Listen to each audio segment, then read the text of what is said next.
ఆ బియ్య పిండి తీసుకురా. తెచ్చా. ఇది లెక్క ఏంటంటే కరెక్ట్ గా ఒక కప్పు పిండి అనుకో, 1.5 కప్పు వాటర్ పోయాలి దాంట్లో. ఓహో. ఇంకో అక్కడ పచ్చిమిరపకాయలు అల్లం ఉన్నాయి, 2 పట్ల. పచ్చిమిరపకాయలు అల్లం 2 దాంట్లో కలిపేసి మిక్సీలో వేయాలి. ముచ్చికలు తీసేసి పోయి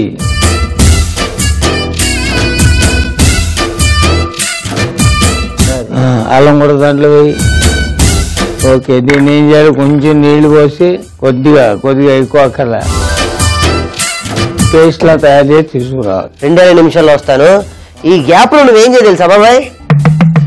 వద్దులే చెప్పు. వద్దులే చెప్పండి సార్. అయ్యో సార్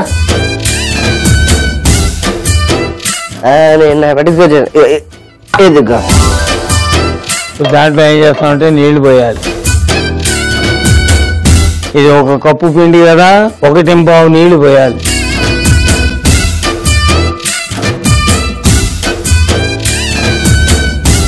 ఉప్పు తక్కువగా వేసుకో, ఎందుకంటే మనం దీంతో పాటు వేరే పదార్థం ఏదో కలుపు తింటాం, ఒట్టి రొట్టె తినం, అందువల్ల ఉప్పు ఎక్కువ అక్కర్లా. దాంట్లో పసుపు వేసే చెప్తాను. అక్కడ పల్లీలు ఉన్నాయి తీసుకో, అలాగే అప్పడాల కర్ర తీసుకో. అది ఆ పల్లీలు దీని మీద పోయి అప్పడాల కర్రతో ఊరికే నలుపు.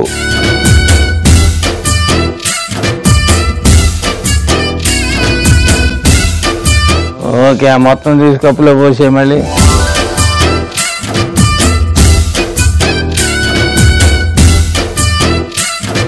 నీళ్ళు పోతున్నాయి కదా, ఈ పచ్చిమిరపకాయలు అల్లం పేస్ట్ దాంట్లో వేసాయి.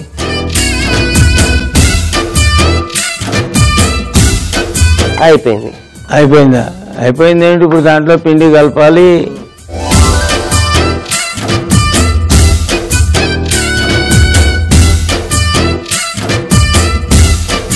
ఎక్కడ గడ్డగా కనపడకూడదు, మొత్తం కలవాలి.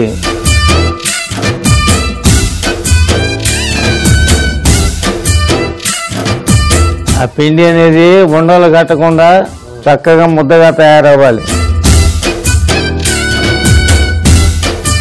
ఇప్పుడు ఆ పల్లీలు కూడా వేసే దీంట్లో.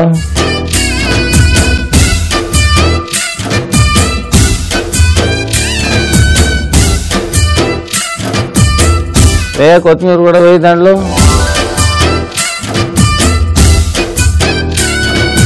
ఇప్పుడు ఆ క్యారెట్ కూడా తీసుకో, ఆ క్యారెట్ సన్నగా తురమాలి, సన్నగా తురమాలి.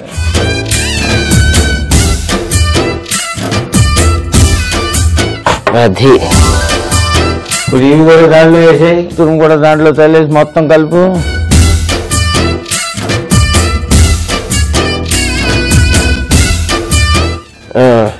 రెడీ. ఓకే, ఓ నిమ్మకాయ కట్ చేసి సగం మాత్రమే. ఈ లోపుగా దీని మీద పెనం పెట్టుకోవాలి, వేడెక్కుతూ ఉంటుంది.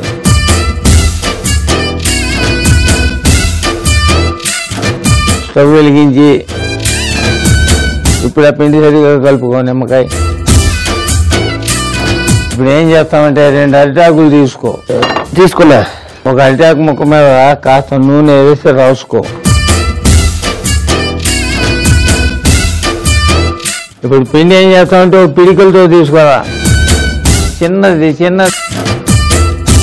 పిడికిలంటే ఇంతే, ఇంతకంటే ఎక్కువ ఉండకూడదు పిడికిలంటే. ఇప్పుడు ఏం చేస్తామంటే ఈ అరిటాకు మీద పెట్టా, ఈ అరిటాకు మూసా ప్రెస్ చేయి. అంతే, దీని మీద నూనె వేసుకో.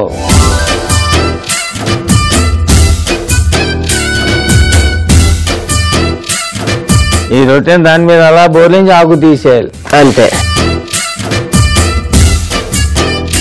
వేసుకో, ఇంకో ముద్ద దీని మీద వేసుకో. ఇది మరీ పలచగా కాకూడదు, కొంచెం మందంగానే ఉండాలి. జాగ్రత్తగా తరగదండి.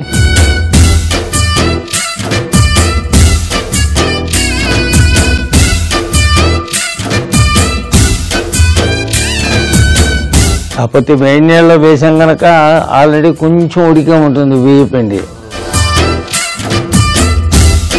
చూసా ఇప్పుడే కరెక్ట్గా కాలుతుంది.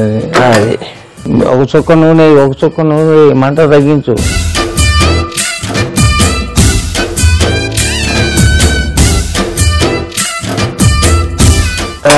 స్టవ్ ఆపేయి. ఆపాం. అవన్నీ దీంట్లోకి ట్రాన్స్ఫర్ చేయి.